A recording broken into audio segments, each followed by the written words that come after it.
What if I were to suggest that you play a key role in the awakening world? And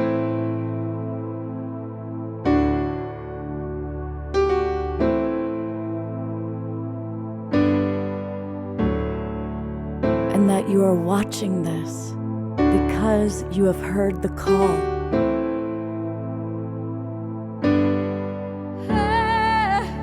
We can start right now by opening our hearts and minds.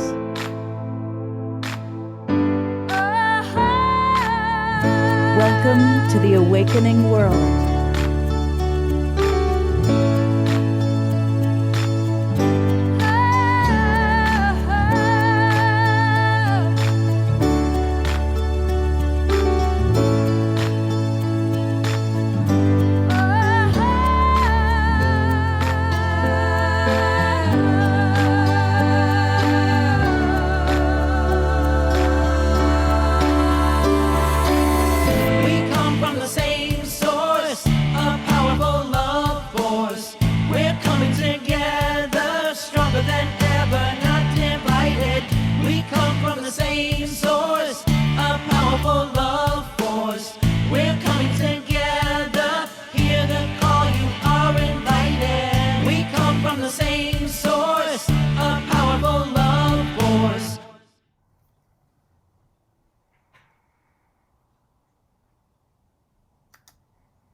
Welcome, everybody. I am Love Coach Scott Catamas, and it is a very special early show that we're going to have today.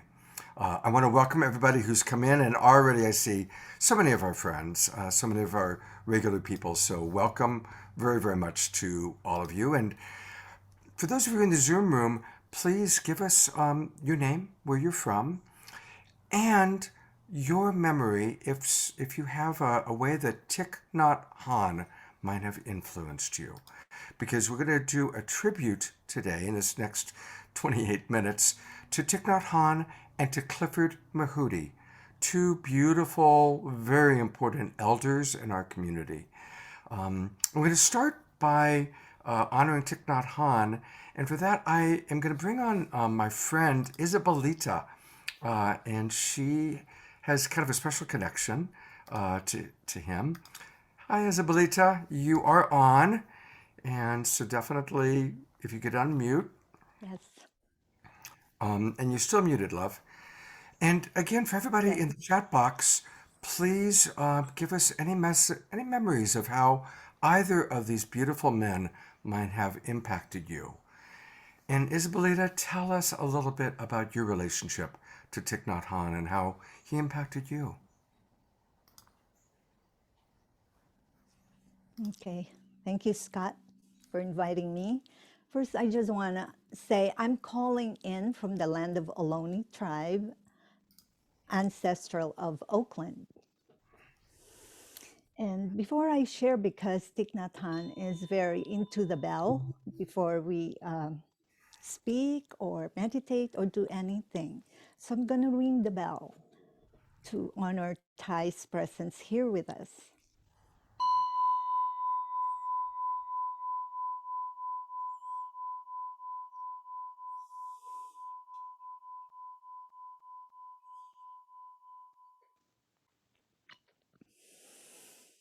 I'm going to breathe because I'm always get nervous when I share or when I talk. So that helps me, and maybe you could breathe with me too. Absolutely. And let's all breathe together. Absolutely. Yeah, two more. It says breathing in and breathing out. This is a wonderful moment. Thank you, Scott, for having me. I'm really honored to pay homage and share my experience with Thai during this time of passing. It is considered very sacred and a very special moment. And like I really feel his presence still very alive because I was witnessing a lot of his memorial funeral during the time in Vietnam at Hue Village, and he was just cremated last night. So when I met Thich Nhat Han for the first time, not at Plum Village, but here in San Francisco. I was an immigrant from the Philippines, and I was raised Catholic, and I didn't have an understanding what Buddhism is all about. I have no idea what it is, but I went anyway. A friend of mine invited me for a weekend retreat, and I didn't know that my mind and my body is at different places. I couldn't meditate. I was restless, and I felt like I have a culture shock, you know. So I was ready to leave, and then Tai talked to me gently and tenderly, said that in the afternoon we will have a different program. We will do walking meditation. So would you like to try that and stay? So I did. We walked for almost the whole afternoon, and Tai was very kind and walked with us with no agenda, just walking to our feet to breathe. So to make the story short, at the end of the day, my mind was calm, and the next day I was able to meditate. Meditation was possible. That was my first entry to meditation, and my first love was walking meditation, because that's what helped me meditated. So I just wanted to say something about his teaching. For me, as a woman, a mother of spirit and consciousness, and I did not have to escape to a monastery. I could become present and awaken now. In fact, each of the daily activities I could do, and the presence is the vehicle. So through this word, I learned that meditation allowed me to see the box of reality I create and occupy. He helped me disconnect from ideas of success and failure. He prepared me even for my own death. So we are so blessed to have lived with his presence in body form that will be the continuation of awakening. So I'm so grateful to be here and to honor Tai. And I know that Scott will read some of his poem. So I will leave you that, Scott. Thank you, Isabelita. Thank you so much for being with us. It's And beautiful. can I ring the bell one more time? Absolutely, that'd be lovely.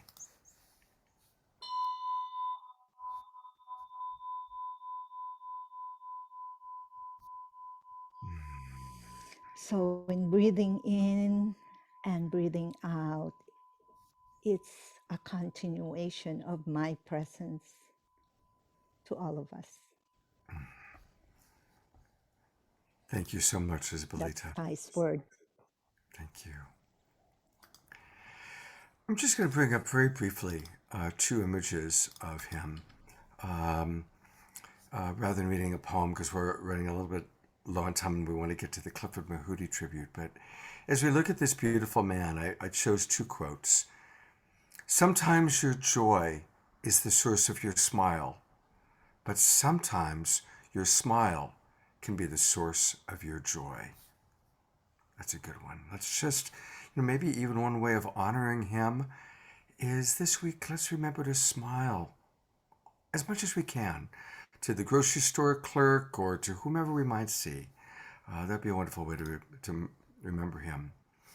And I followed up on that with, because of your smile, make life more beautiful. So just a simple thought. But let's all dedicate this week to smiling more in honor of this beautiful man. And I'm going to share briefly my experience of Thich Nhat Han and then turn it over to the Clifford Mahooty tribute. I attended a week-long retreat that he did in Ojai, California, quite a while ago. To be honest, it was in the mid-'80s.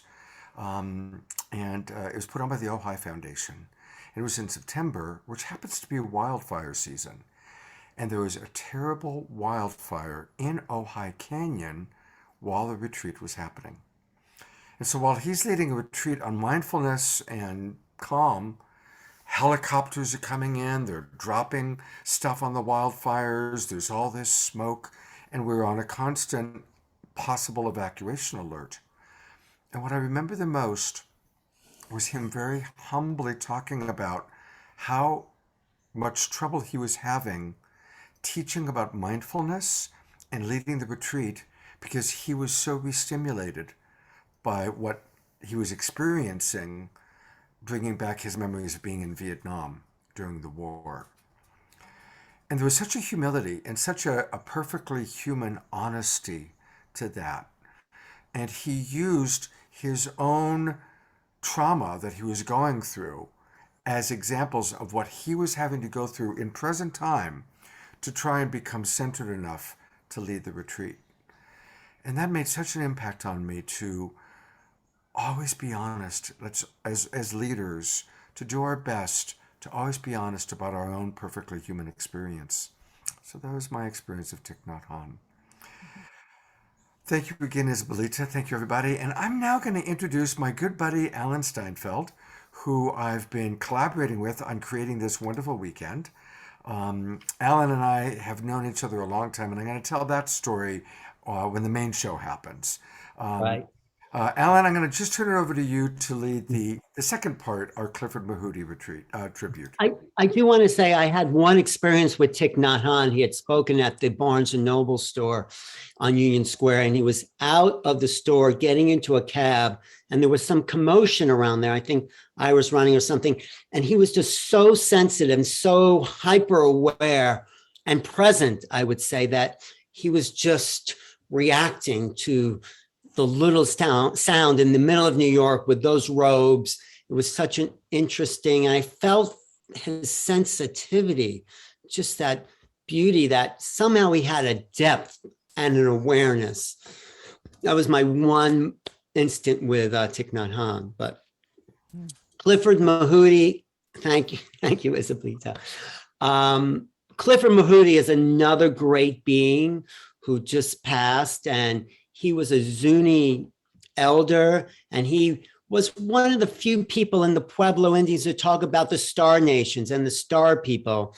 And I traveled with him last year. It was just last year. It was less than a year ago, from Sedona to Laughlin, Nevada. We spent 4 hours in a car, and he told me his life story. I mean, he did most of the talking, which was fine because he was fascinating to listen to. And he told me how he wanted to improve himself. He wanted to get off the reservation, the whole community, and became an engineer, did very well as an engineer. He was a bit of an outcast from his tribe because he chose to pursue a career outside of that, but then he came back and was accepted and started to integrate the star knowledge and was a guest on Ancient Aliens a few times. And I know JJ and Desiree Hurtak have a lot of interesting things to say, and they've written a tribute. But JJ, Desiree, please share your story of Clifford.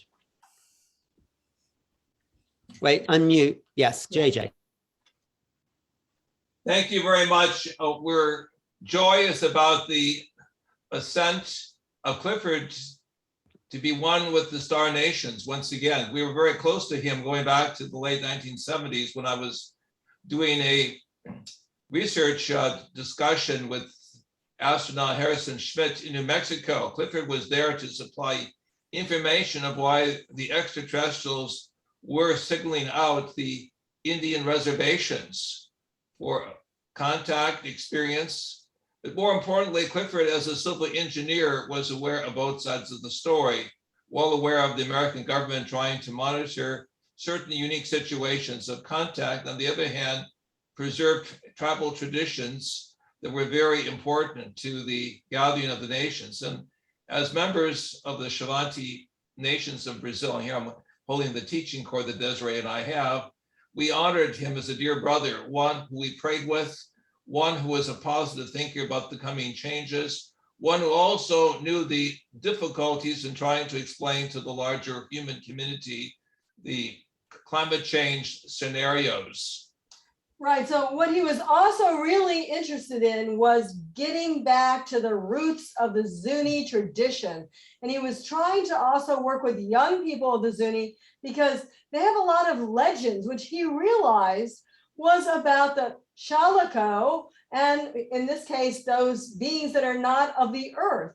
They're the intermediaries between the, we'll say, the great white spirit and the earth people. And he tied them into the Kachinas as well. And he says there were legends of how people were taken into the heavens to be with the Shalako and to have these experiences. And he was sad because when he came back and started understanding these legends that are, I mean, not that he went somewhere else, but he started having the realization and also the visions, he realized that a lot of his people thought that they were just stories, that there wasn't any validity to them. It was all myth.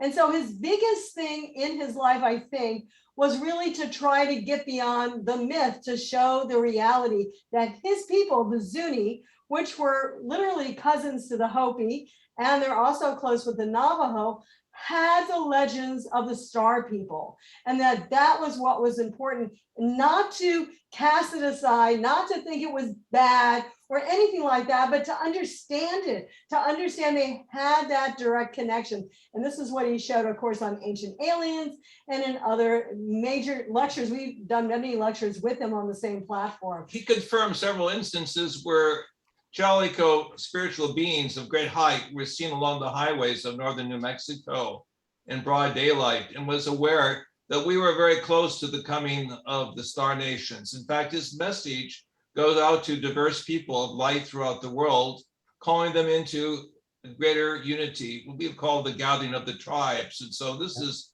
a joyous event for us to recognize that one of our dear brothers has joined the star nations and is in essence preparing us from the other side to accept the great and joyous dance that we have, what we call also the rainbow connection of the chakras to the higher world.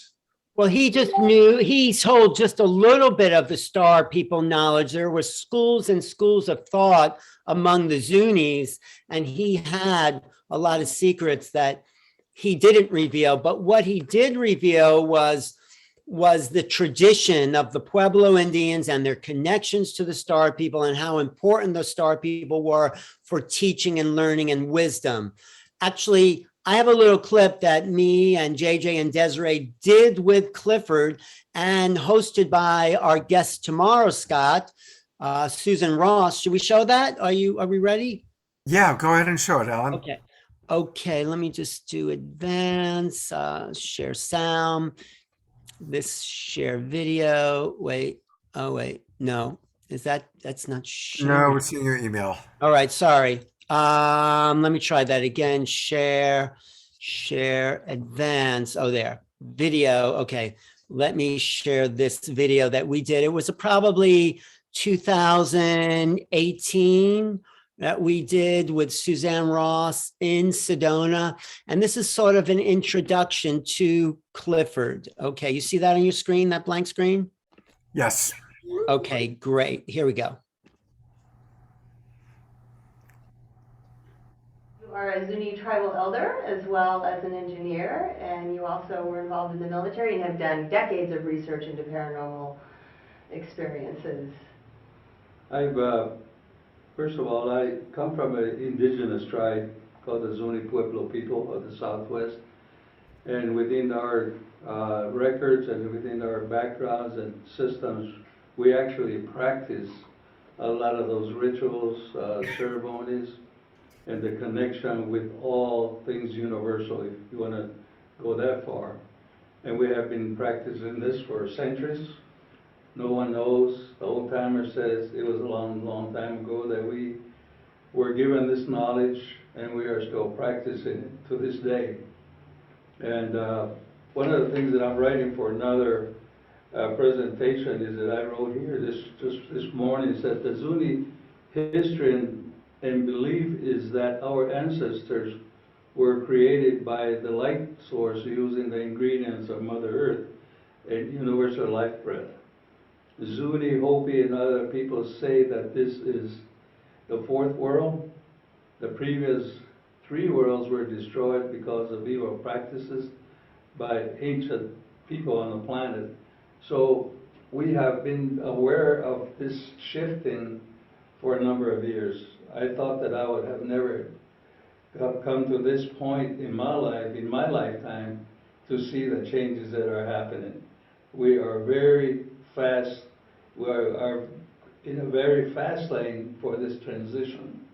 And I call it a logarithmic growth pattern because of things that are happening so fast, and a lot of things that are seems to be abnormal at this time, but it's just a thing that we have to put up with for a while until all of us are in synchronicity with what all the different forces are doing on this planet and other places. And I have been working with this for a long time, not only as a person that participates in these activities, and what has really been intriguing to me is that the interpretation of all the things that we have been taught for a number of years, what our practices, our protocols, things given for what we call the upper world people, the priesthood of the upper world. We don't call them aliens, we don't call them ETs, we don't call them sky people, we call them the priesthood of the upper world. And so these are our teachers, they're our fathers, and they're also the ones that are protectors in many orders and in many different ways. We are only the personators of those people when we come down to the ancient practices, whether it be in the medicine, whether it be in what we call the Kachina Society. We have always been part of nature, and this is why we have been given that assignment, so to speak, for the rest of the world. And we don't only do that for ourselves as a Zuni nation, but we do it for all the other indigenous tribes and toward the whole people of the planet. And this has been given the charge from day one, if you want to call that. Mm-hmm. And so I'm glad to be here and to perhaps convey and say in simple terms what a complex system is. It's been taking me about at least 60 years, and I'm still a student in my own group, in my own system.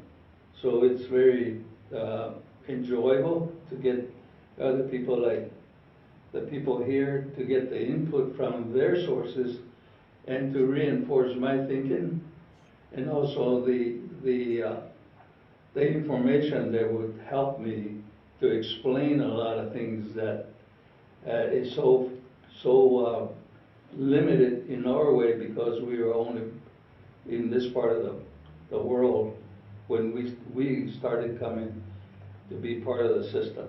But we have always been aware that there's somebody else besides us, and all we're doing is following their system.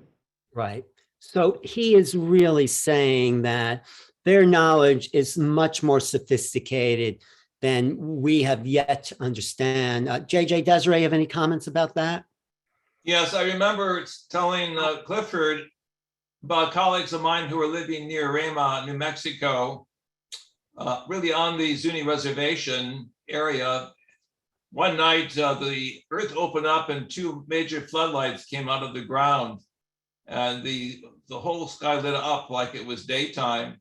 These were not installations by American military authorities, but from some other level of intelligence. And as shocking as it may seem, Clifford said, yes, he was aware that there were places in the earth that were being visited by those of the star nations, and preparing for this great change would require us to shift our consciousness and be more sympathetic to the great traditions that we've overlooked, suggesting that our planet is like a, shall we say, a schoolhouse, a hotel for many other life systems that are here watching us, observing us, and taking careful notes. Clifford's message goes out to all diverse nations and peoples to be aware of the coming changes, that we must work together as a team, and also always exalt the positive side, because that is really the ladder, or that we call the rainbow bridge, connecting the human race and all its diversity with those who are the true master teachers of the universe. And of course, even though UFOs are now being seen all over the globe, coming out of the oceans and everything, there's no doubt that even Close Encounters of the Third Kind, the movie, show the Lakota people, and many people have seen, as Alan, you spend time with us in Sedona, vehicles in the sky. We have something called Thunder Mountain in that area. That's also the general vicinity that Clifford had lived in. And people see these things all the time. It's almost like they're attracted to some of the indigenous people. And I know a lot of the message of the extraterrestrials is to care for the planet, environmentally especially. And I know that they feel that the indigenous people have been the ones doing that the most. And that's one of the, no, I was just going to say, that's one of the reasons Clifford wanted to become an engineer, to take care of the planet. You could see what a humble guy he was, very soft-spoken and just present with people, very present, really sweet guy. So Scott. We have the admiration of many American engineers who were not aware of the depths of knowledge that he had regarding the sacred places of North America that were being probed. He was interested in our work in Brazil, in South America, because he knew there was a corresponding side to the Americas in the South, and also had places of great visitation, places where the world would be renewed, so to speak, in spiritual vibration. And thank you, Scott, for giving us this opportunity with Alan to really have a memorial for him. There's going to be a memorial tomorrow also in Sedona, thank goodness. Many people good. love him. Good. May the theme of the guardian of the nations go forward, and may all of us play this role as the tribe of peace, bringing humanity into unity. Thank you. Do we have time to, I guess we don't really have time to play. That's okay. Yeah, no, we're going to go live on Facebook in a couple minutes, but I want to thank JJ and Desiree and Alan for that tribute. Thank you again, Isabelita. And we're going to hear much, much more from JJ and Desiree. And for all of you in our Zoom room, you know, you're our closest friends and family. And so it's going to be a powerful show tonight. We are going to have an after show that's going to include questions and answers. So, and we'll also kind of share from some of you. For example, I want to acknowledge Connie Baxter Marlowe. She has been putting into the chat box a really cool link to a video that she did when she interviewed Clifford Mahooty. So get ready. It's going to be a powerful show. We've got some really fun presenters and wonderful music. And stick around for the after show. We're going to do questions and answers and be able to interact with all of you much, much more.